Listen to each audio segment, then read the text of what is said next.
Hello, welcome back to my channel. I thought we'd do a little book video today. I've not done one for a while, and I'm not gonna lie, I was gonna film a what I eat in a day, and I keep forgetting halfway through the day that I'm like, oh, I was gonna film that. So I wanted to at least have another video up for this week.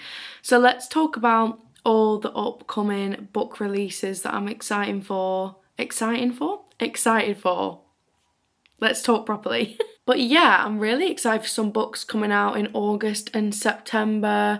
I quite like doing these like once every 2 months, then we can just talk about all the books coming out. But yeah, I feel like there's quite a lot, and there's quite a lot of ones that like I've not really heard a lot about, or authors that I don't know a lot about. So let's dive into it, and let's start with August.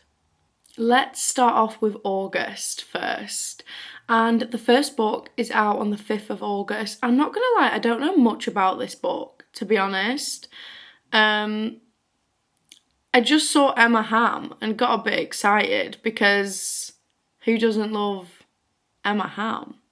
She wrote like Whispers of the Deep and Song of the Abyss, which is like monster romances with like Earth isn't like Earth anymore and everyone's like living like in the sea, and there's like humans and monsters. And honestly, I've not finished that series, but the first 2 books loved. So this is called The Deathless One, and I was like, that sounds a bit scary actually. I'm kind of intrigued. But yeah, it says a princess murdered at the altar makes a deal with the god of death for vengeance and to save her people in this first in a unique romantasy trilogy. I feel like that doesn't make sense. In a unique romantasy trilogy. No, don't. Does that make sense? But romantasy, I love. I feel like, I don't know, it just sounds really cool. Like, she was murdered and she comes back with the god of death, and I'm kind of hoping that like her and the god of death maybe want each other. It says that she knows the Deathless One is a dangerous ally, but the longer they work together, the more she wants him and the less she can stay away. As her connection deepens, soon she wonders if she wants this contract to end. Anyone intrigued? Because I'm really intrigued by that. But yeah, that's the 5th of August. I feel like that might be the first book I even read in August, to be honest. It sounds fun. When it says trilogy, I'm like, do I just wait until all the books are out? Because anyone else just hate waiting for like the next book. There's so many book series I haven't started because I just want to read it all, or at least read 2. But I might give it a go. The problem is I just forget, and then by the time the next book comes out, I'm like, what was this book about again? The next book out in August, which is the 5th again, it's The Fallen and the Kiss of Dusk by Carissa Broadbent, and it's the Crowns of Naxia? Is that how you pronounce it? Okay, right. I haven't continued on with this series. I need someone to tell me if it's worth it or not. I've read the first 2, like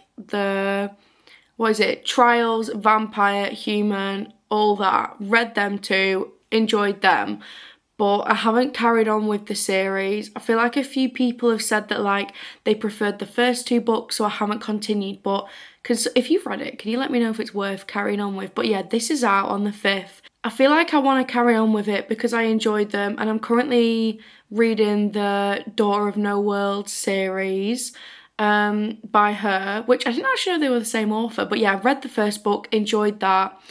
I'm going to carry on with it. I feel like I just need a filler, you know, like a little alien monster, or like a cute cowboy romance in between. I need something like that.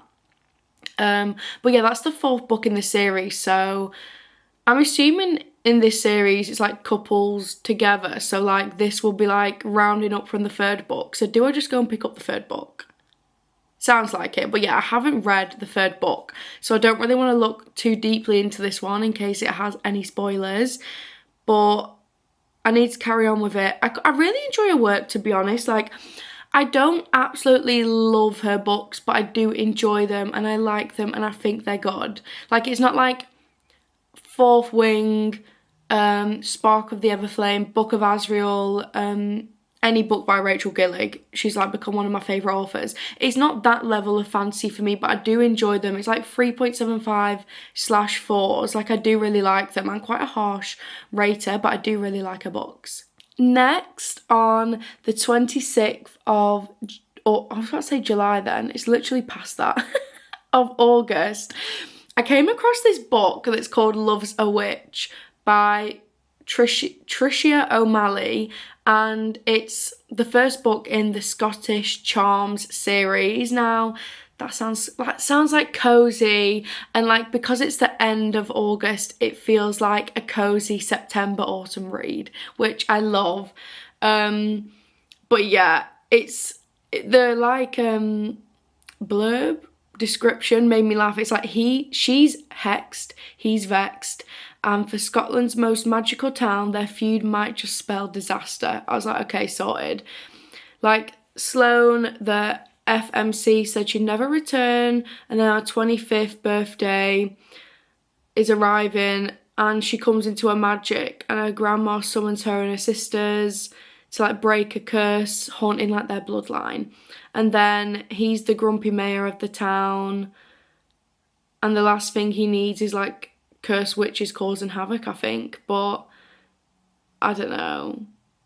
It says love really is a witch, sold. But yeah, it's like romance, fantasy, paranormal, witches, fiction, cozy. Does that not sound like the perfect September read? I was going to say summer. Am I okay?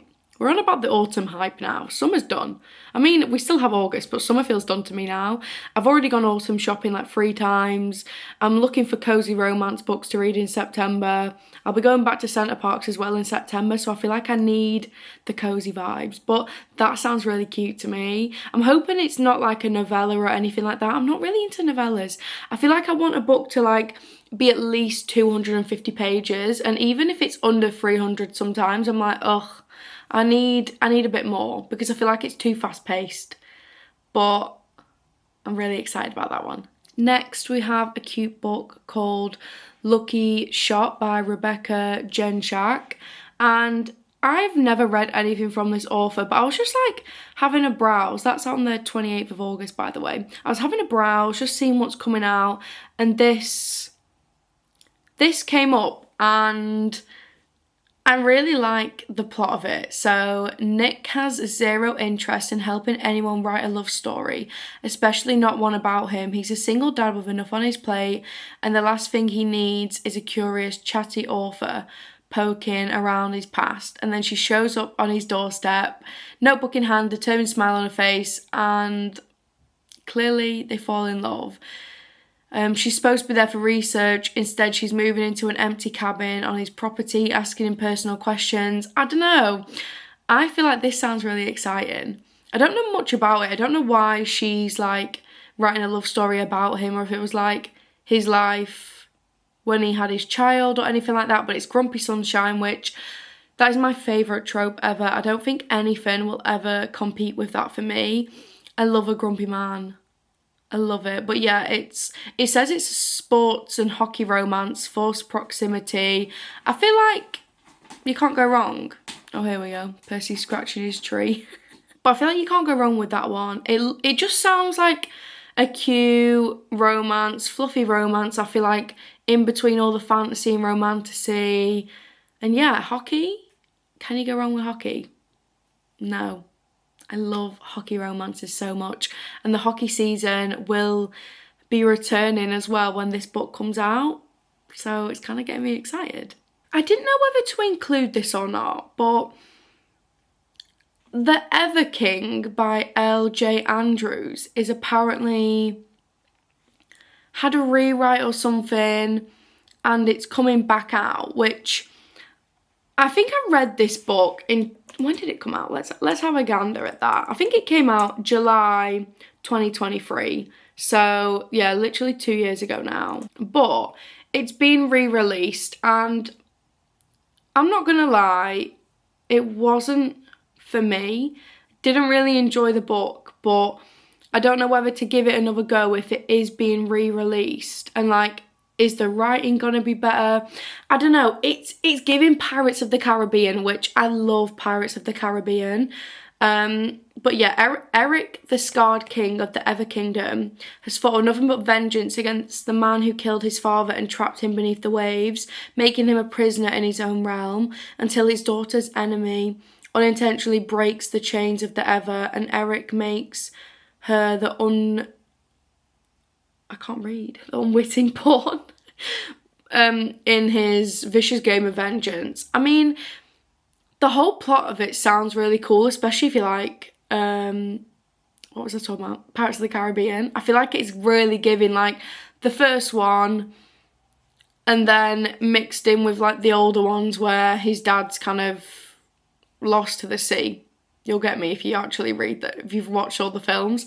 But yeah, I'm not gonna lie, I think I rated this like a 2.5. It was just okay, didn't really enjoy it, it didn't grip me, I didn't really enjoy the writing or like the story and just some bits of it, so I'm really unsure. But yeah, I mean, I don't know if it's just getting released. I actually don't really know much about it, but if it is getting a re-release and it has been written slightly differently, I'm thinking of giving it another go. But if you've read that book as well, let me know what your thoughts were. But it just wasn't really for me. I didn't really enjoy it. It didn't, and like, honestly, I can't remember half the stuff that happens. I can just remember little bits of it, but yeah. Let's now get into September. So, Wildcard is being released on the 9th of September, and that is by Elsie Silver, by the way. And I actually heard that that is being a TV series. So it's like a series, isn't it, of single men. I'm not gonna lie, I do prefer Chestnut Springs. God, I can't remember the name of anything today. Brain fog. I did prefer Chestnut Springs, but I haven't read the second book in this series, but I've read Wild Love and what's the first one called? Oh, it's the Rose Hill series. So I've read Wild Love, the first one, which it was okay. It was cute, like, and Wild Side. Again, I feel like they're both cute, like, nothing to write home about for me. Sorry for saying that, but Wild Card, okay? It's ex-boyfriend's dad. Does no one else love that trope? And like, because you kind of already saw it in the last book, I'm really excited. I love an age gap. I love grumpy men and an age gap. It says Sebastian is a grumpy, hot as hell fire pilot who's too damn good with his hands. Are we not sold by just that one sentence? It's a perfect combination, but unfortunately for me, he's my ex-boyfriend's dad. A chance meeting brought us together and a misconnection has kept us apart. 1 year later, a stroke of fate has us living under the same roof. Forced proximity. He's working on mending a fragile relationship with his son, and we both know acting on these urges would be the ultimate betrayal. Forbidden. Forbidden. Age gap. Ex-boyfriend's dad. Small town.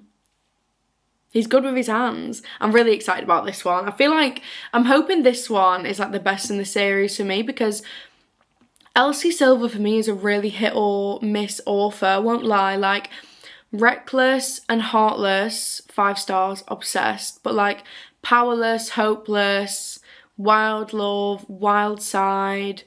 I really enjoyed A False Start though, and Off to the Races, like they're both 4 stars, but like I think I DNF'd the second book in that series, Violet's book. Like I just didn't care about it. Like when I was reading it, I was like, no. I don't even know how far I got into it, but I was just like, no. Next, I should have actually mentioned this book first because it comes out before, but I think I just got a bit excited about the ex-boyfriend's dad.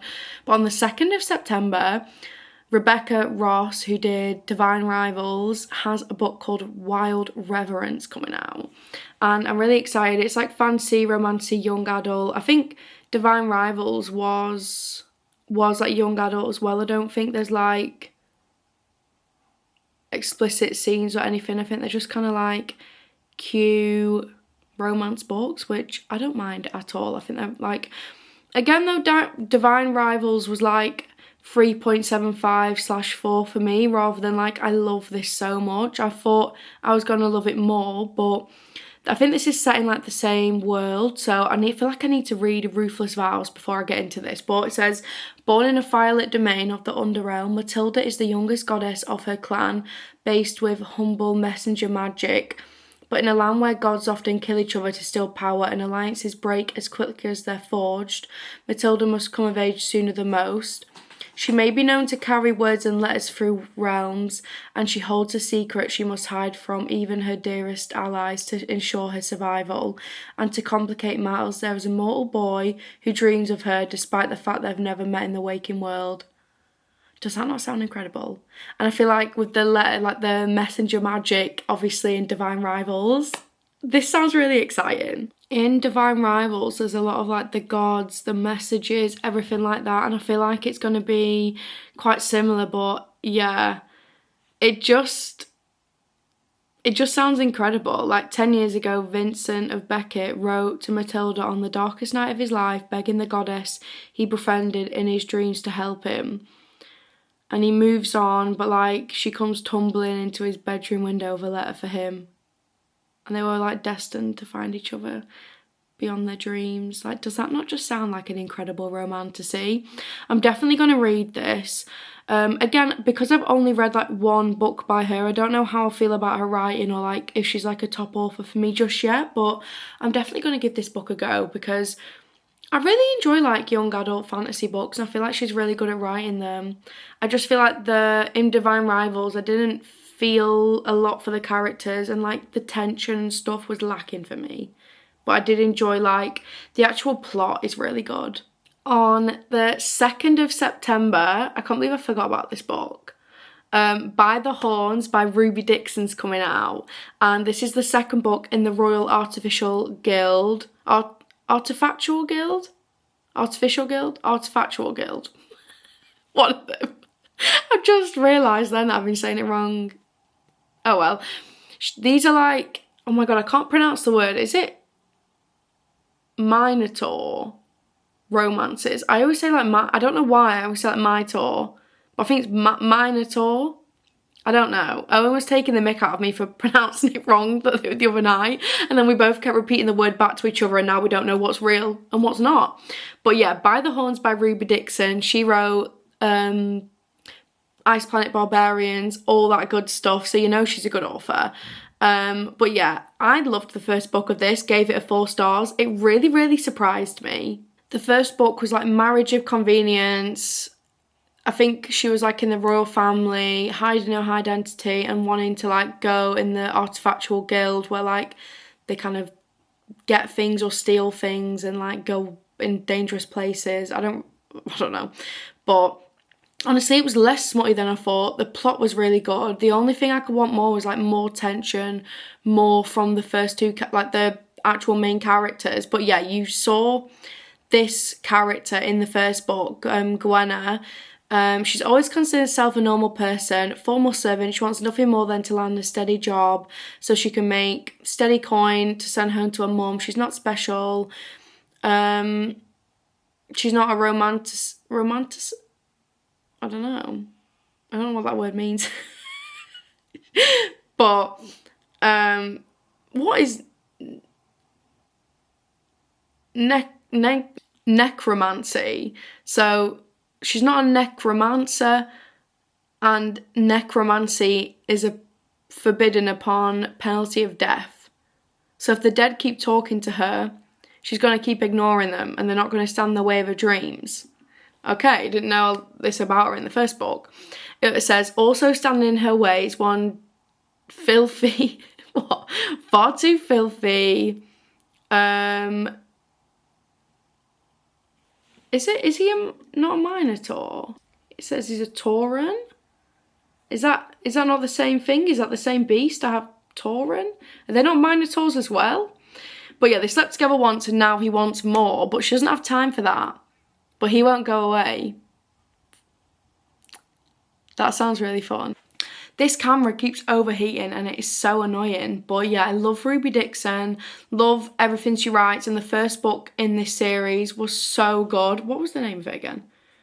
I can't remember. Bull Moon Rising. I honestly loved it. I took it on holiday with me and like ate it up. So I think I have the special edition of this as well on Amazon, and that is coming. I've pre-ordered it, but I'm really, really excited for this book. Next, on the 30th of September, so that's quite a while off, but it's fine. We have Lila Sage and Soul Searching. She did the was it Blue Ranch? I can't remember now. But it was that cowboy series, which again was hit and miss for me. Like two of the books I didn't enjoy. So she's a newer author for me, but I'm still excited to read this book. And I don't know, but it's giving like kind of spooky vibes. It says home is where the heart is, and this one is haunted. Like, this is giving me Halloween spooky vibes. Rebel Blue Ranch, that was it. But again, this is small town upholster in need of a fresh start, a photographer whose life has come to a screeching halt, and supernatural forces that bring them together. Why does that sound incredible? Collins Cartwright does not want to go home, and where she lived was supposed to be in the rearview mirror, until she finds out a developer is trying to buy her parents' antique shop from underneath them. Doesn't have a choice but to go. They don't know that she's lost her job, is out of money, or that the ghosts that have always been near her companions have recently gone silent. I don't know, it sounds quite interesting. Percy's having a drink. One sec. Can you hear that? It says Brady Cooper is absolutely and totally fine. There's no secret reason why he decided to uproot his life and suddenly move to Sweetwater Peak. He just needed a change of pace, at least that's what he tells himself and everyone else. And he agrees to let Collins stay in his spare room, and doesn't know that she's absolutely bonkers, constantly talking to herself and having conversations with no one. So I think I'm wondering, like, is she talking to the ghost? I don't know. It sounds kind of interesting and fun, and definitely like a good book to read for like Halloween spooky season. But yeah, Lila Sage, like, again, not one of my favourite authors, but I'm hoping that this book is really good, because for the time of year it just sounds perfect. On the 30th of September as well, there's another book called Witch of Wolves that's coming out by Kaylee Archer. Again, I have never read any of her books, I don't think. Don't know much about her, but witches and wolves, and I'm sold. Like, I love any like paranormal romance like that, especially wolf shifter romances. They're like some of my favourites ever. But it says when a powerful witch discovers she's the daughter of an alpha werewolf and is taken by his pack, she's determined to break free, all the while denying her attraction to her abductor. Which, I love stuff like that. But yeah, she comes from a long line of powerful witches. She's been flying under the radar in the human world, focusing on strengthening her magic. She loves working at her... Oh, she's living in London. It's a UK based. She's secretly saving supernaturals until the truth about her family is revealed. But yeah, it says she refuses to accept her fate. She's being like sold off to another pack. And she wants to give... Her alpha father wants to give her as a mate to like a bishop, and she's like, no. She can't rely on it alone. And then I think she learns that the bishop actually wants to challenge her father's power, so reluctantly begins to trust him. This just sounds fun. It says fantasy, enemy slovers, paranormal, sexy romance. Oh, Victorian romantasy. That sounds quite fun. That sounds interesting. This is old school. But yeah, I've never heard of this author before. I was just researching like books coming out, and this has like gone top of my list. I'm really excited about it. I feel like Victorian era as well sounds really fun. Like part witch, part werewolf. I don't know, it's giving like hybrid. It's giving Vampire Diaries and the originals. One of my favourite shows like ever. But yeah, I actually think I might have a look at some of her other books as well, unless she's a new author, I have no idea. But if she writes certain books like that, and I think that's the first book It's going to be the Witch of Wolves series, so I'm excited to have more. Hopefully that book's really good, because that is like what I'm really, really excited to read. But yeah, I'm going to end the video here because my camera is overheating about 5 times and it's winding me up. But I really hope you enjoyed this video and you're excited for all the books coming out in the next 2 months. And then in September, we could do another one for like all the books coming out in October and November, because these are like some of my favourite videos to film. But yeah, I really hope you enjoyed this, and I'll see you soon for a brand new video.